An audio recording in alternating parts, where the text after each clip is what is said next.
whole idea is to fire up people's imaginations and enable them and inspire them to keep going forward.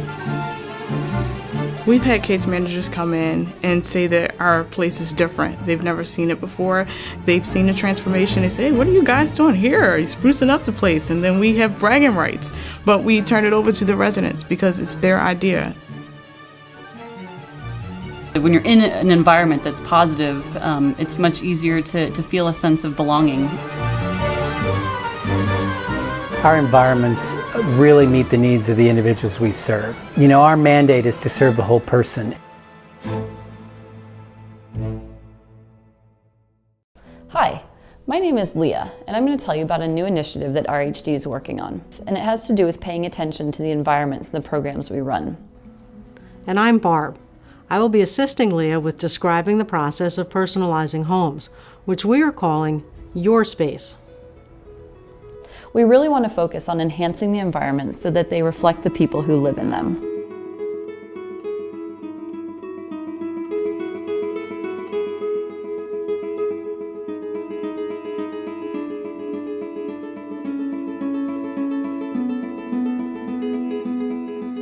You know, what's important is that our environments really meet the needs of the individuals we serve. And you know, our mandate is to serve the whole person, and you know, it's important not to overlook the environmental aspect. This is a new area that we're just starting to develop, but we really believe in it and its power. It's uplifting, it's positive, it's a chance for individuals to really take control of their circumstances, and that's such an important part of their integration and recovery. Well, I've been thinking a little bit about what we do and why we do it. I actually thought it'd be cool to look online and see if there's like any research that says why this is important. And there actually is. Yeah, I found some stuff that was talking about like people's place attachment and how they form memories in all the places that they've been. And there's good memories and there's bad memories. But when you're in an environment that like satisfies you socially and physically and culturally and, you know, and you're happy there, it's much easier to have a sense of belonging. Oh, that makes sense. Just thinking about my own life, that makes a lot of sense. That's true. I mean, would you want to live in a white cube? No. It'd be a little hard to be happy, wouldn't it? Not, yeah, white cube wouldn't do it for me, yeah. Yeah. And scientists actually say online that when you have these positive, when you're in an environment that's positive, it's much easier to feel a sense of belonging and to actually have kind of purpose and meaning to your life. And that's what we've been doing. We're helping the folks to have more meaning to their lives. And we're constantly looking for ways to keep doing that. So we want to hear from you. If you have ways that you found that help people really feel at home in their spaces and in the places that you're providing them, we want to hear from you. And we also want to work with you. Like, we can bring some ideas to you if you feel like that's kind of lacking in your program right now. The first house I worked in was a program in Boston for 4 individuals with developmental disabilities. They were such a loving group of people, but they explored their world by taking it apart. They were very active and energetic.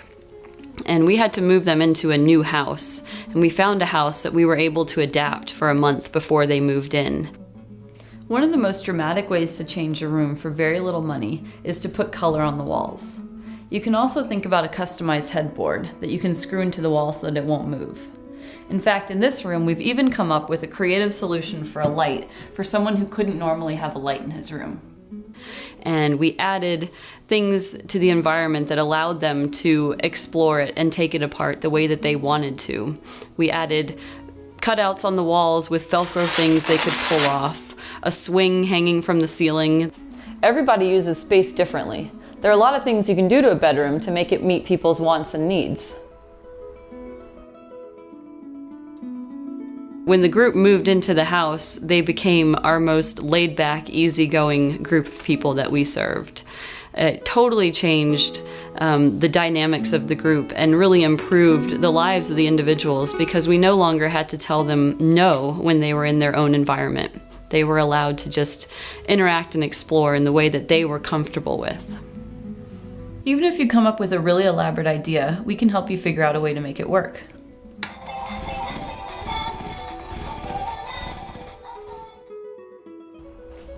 Adding a theme to a common space can make it more welcoming and fun to be in. You already know a lot about the individuals you work with, just from spending time with them and from different assessments. But I have found that sitting down with someone can help you figure out what kind of environment they'd like to be in and how they feel about their current space. So can you tell me what pictures you would like to have on your walls? Like Lil Wayne. So something with a person? Yes. Okay. And you like to draw, is that true? What do you like to draw? Like different kind of people. If you had your own house that you got to decorate and design, what would it look like? Everything be black and white. Really? Yeah. Those are your favorite colors? Yeah. Well, thanks for talking to me, Aaron. It was so nice to meet you. Glad to meet you too, miss. You can also prompt that information with other questions. Is your home a place you want to be in? Are there any things you would want to change about it? And what could be done to make you more comfortable in it? So although it might feel awkward to sit down with someone you know very well and ask questions in an interview format, it actually helps uncover things that you may have never noticed before about the person.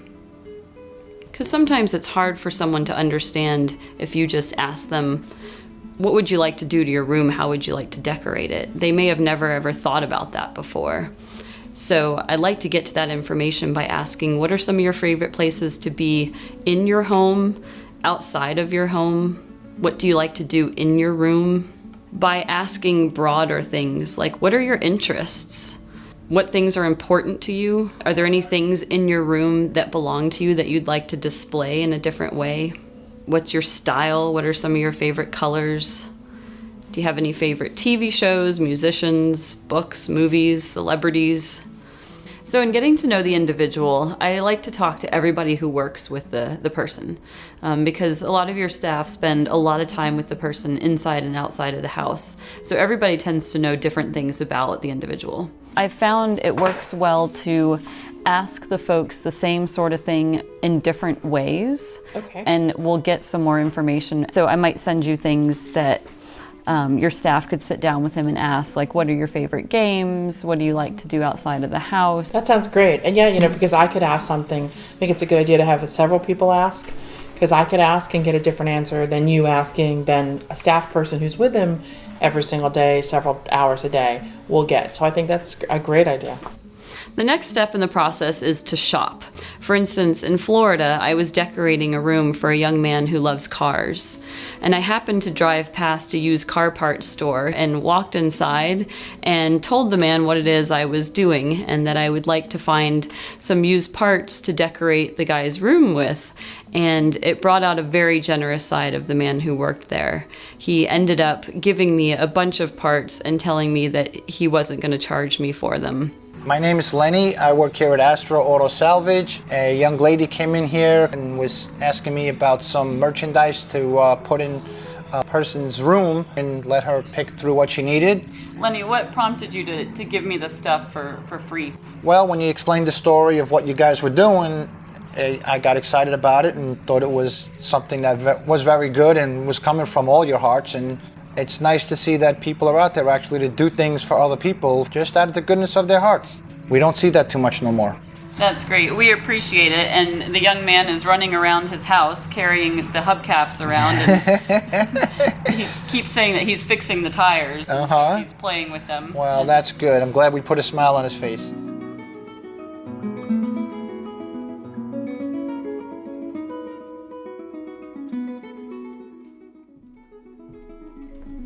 If it's time to buy new furniture for the house, you might want to consider investing in some furniture that you'll never have to replace.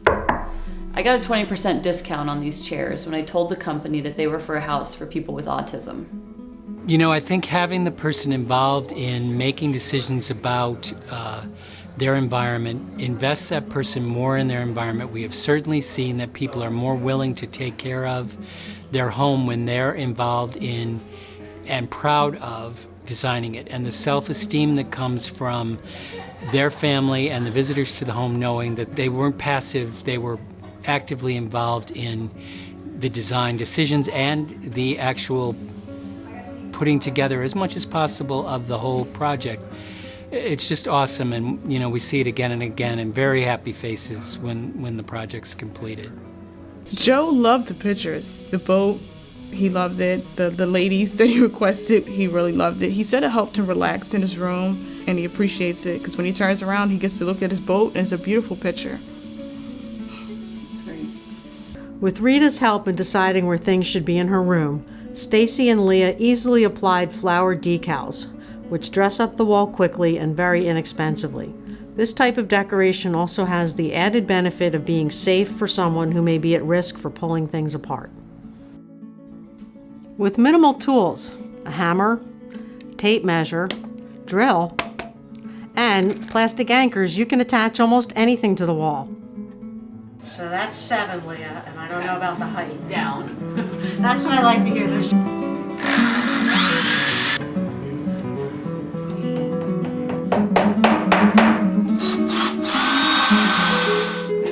a lot of action, kid.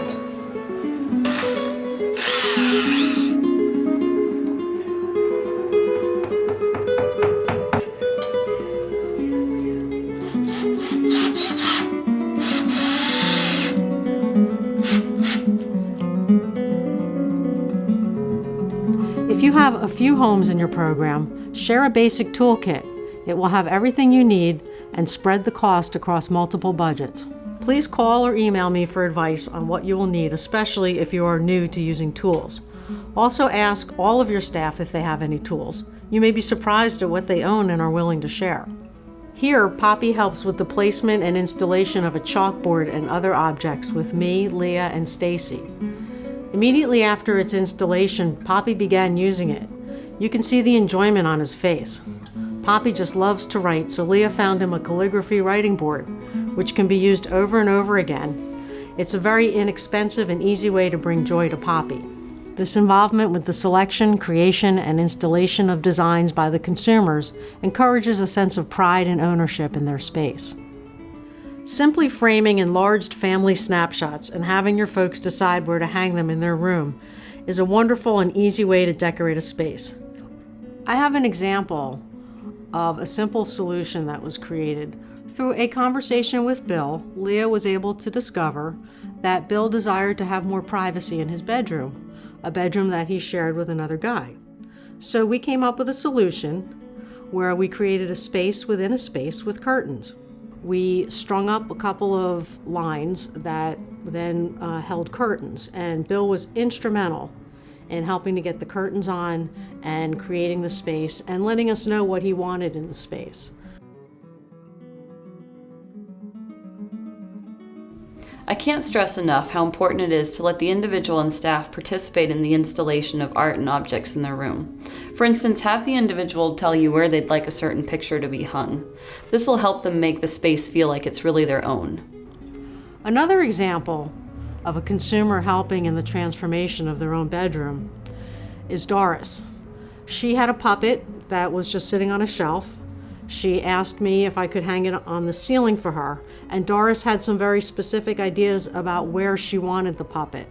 So she participated in the placement of it and also participated in helping me to install it. These days, ordering online makes shopping very simple. The anticipation of receiving a package in the mail with the items is fun and exciting, and when it arrives, the individual can participate in opening the boxes and uncovering what they ordered. Here, Eric opens a life-size poster of a wrestler he likes. Then, with Leah's assistance, he installs it with a hammer and nails where he wants it in his room. The fun and pride of working on his bedroom is very evident. When you shop online, always look for a coupon before ordering. I often use allposters.com to find pictures and posters of almost any topic. Before I order, I always go online and get the latest coupon code for at least 20% off. I never ever buy anything at like a Michael's or an AC Moore without first printing out a 40% off coupon. If safety is a concern, buy frames with plastic covers instead of glass. IKEA, for example, sells very inexpensive frames of various sizes with thin plexiglass in them. I've also noticed that Target's frames are sold with plastic these days. This also makes them a bit cheaper than the frames sold at other stores. Cutting things out of plywood allows you to put a large decoration on walls for someone who is destructive or punches holes in walls. These are just ways that you can work with any behavior and personality trait. A really cool thing to do is to put a huge graphic on a wall, and you can do this by taking a projector that you hook up to a computer or a laptop. Then you can find any image online that the individual wants, project it up on the wall, trace it with a pencil, and then paint that in. If you don't have access to a projector, I do have one, so you can tell me what image you want, or even send me that image, and I'll trace it, cut it out of paper, fold up the stencil, and send it to you, and you can use that then to put a huge picture on your wall. Well, we hope this video has been instructional as well as inspiring, and that you are now full of ideas that you can use in your own programs. Don't be afraid to try things. Just do it. It is really easy to reach either one of us. I'm here in Philadelphia at the central office, 215-951-0300, extension 3217, or you can reach me by email, Barbara H, BARBARAH at RHD.org.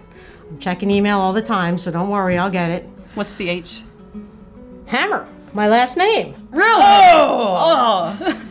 And Leah can be reached at her own number. At 617-438-6554 or email Leah, Leah, at rhd.org. Are we done here? Because I have this idea, Barb, where I was thinking we could make